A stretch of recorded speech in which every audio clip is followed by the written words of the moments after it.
Dinas Pemuda dan Olahraga Banjarmasin melantik pengurus sekaligus membuka rapat kerja persaudaraan Sorinji Kempo Indonesia masa bakti 2021 hingga 2024 di Hotel NASA Ballroom Banjarmasin.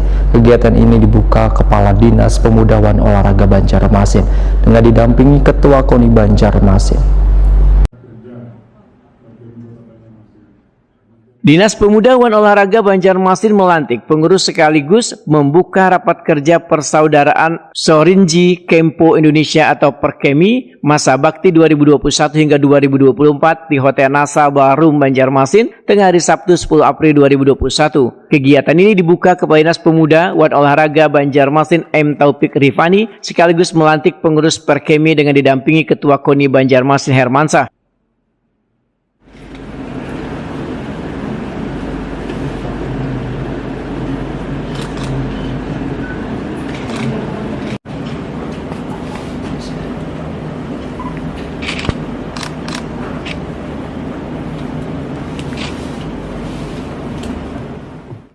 Ketua KONI Banjarmasin Hermansyah Wetakuni Prima TV sangat mengapresiasi kegiatan ini dan memberikan ucapan selamat kepada pengurus yang telah dilantik. Hermansyah berharap anggota yang baru dilantik ini untuk sesegeranya bergerak meraih prestasi agar olahraga semua bidang bela diri semakin maju dan meraih prestasi yang membanggakan.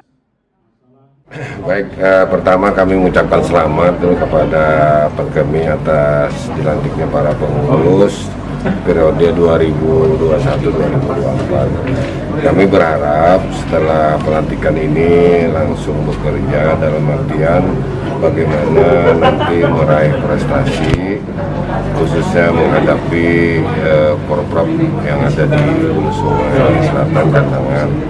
Nah, kita berharap ini paling tidak nanti Kempo ini meraih prestasi atau mendapatkan medali sebanyak-banyaknya lah. Ya paling tidak juga juara umum lah nanti. Karena Perkemi Kota Banjarmasin ini kalau kita lihat itu lebih maju daripada Perkemi-Kemi yang ada di selatan. Oleh sebab itu target kita memang juara umum untuk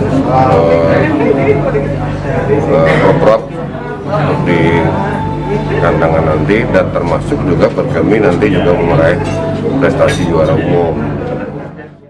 Hermansyah menambahkan, seberatan pengurus nantinya akan saling berkoordinasi untuk menyusun strategi meraih prestasi dalam pertandingan yang akan digelar di Hulu Sungai Selatan mendatang.